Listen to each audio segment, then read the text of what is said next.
Hey guys, Mr. Taylor here. Just got a task for you today on non-fiction writing, and we're going to do a series of lessons on non-fiction writing. This is the first one, obviously. That's why it says lesson one on the screen. Your learning objective, if you want to write it down, is how should I plan my answer? Um, and that shouldn't be there. That slide, right?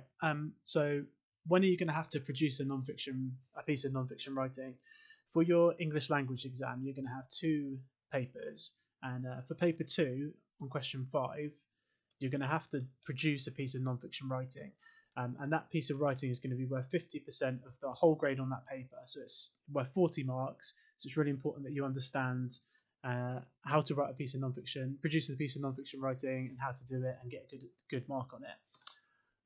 The question is going to be like this: you'll be given a focus or like a topic. Focus could also be called a topic, and you're going to have to give your opinion on it. You're going to have to explain what you think, and you're going to have to explain why you think that, and you have to write several paragraphs on that.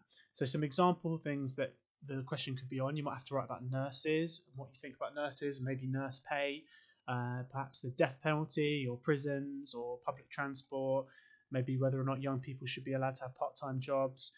So if you got one of these focus points in the exam, you would just have to say, well, I think nurses should be paid more, and this is why. I think that the death penalty should not be allowed, and this is why. And you just go through and explain what you think on these topics.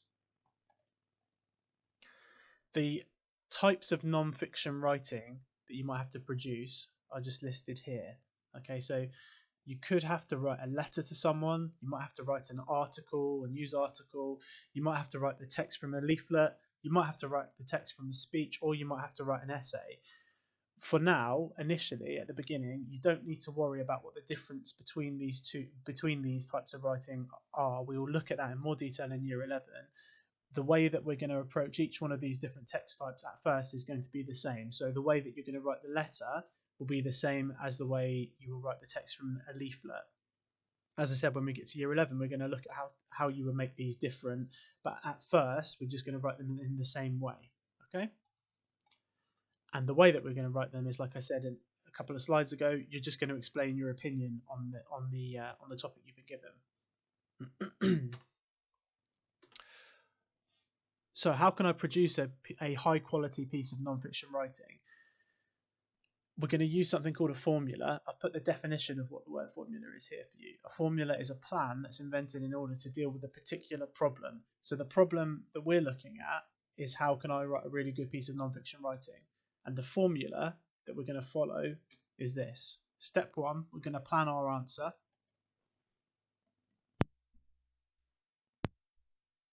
And then step two is we're going to follow this formula here: nerd, head, apes, mad, jet.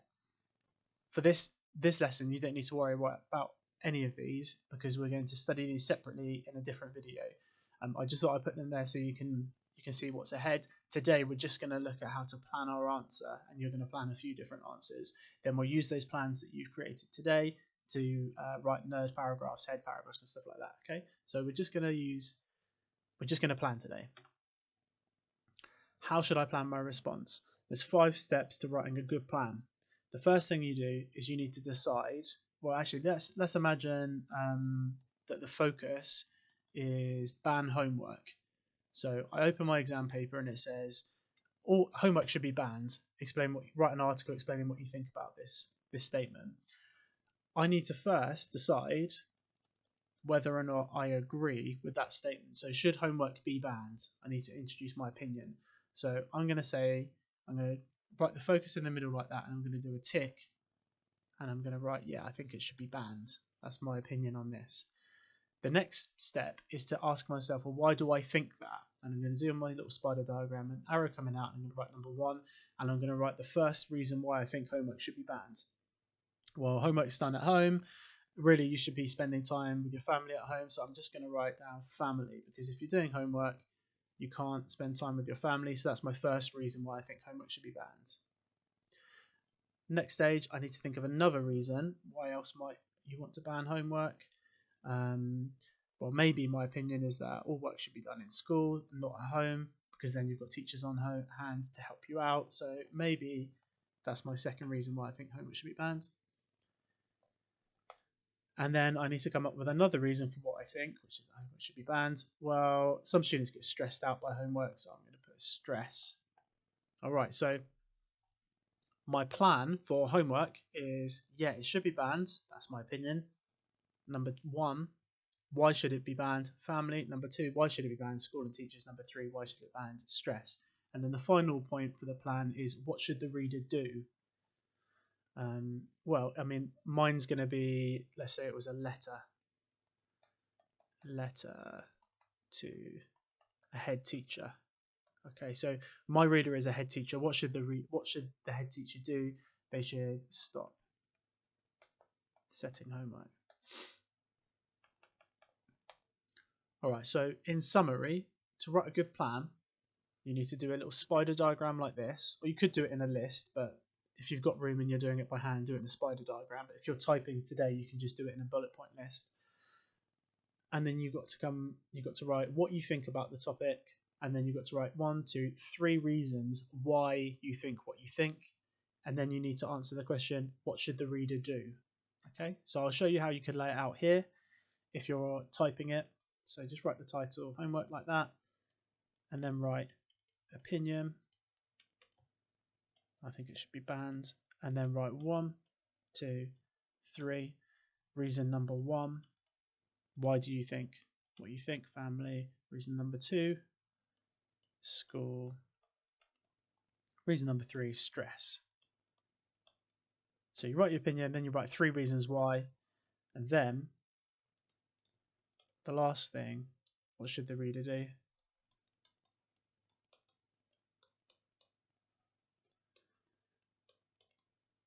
Stop setting.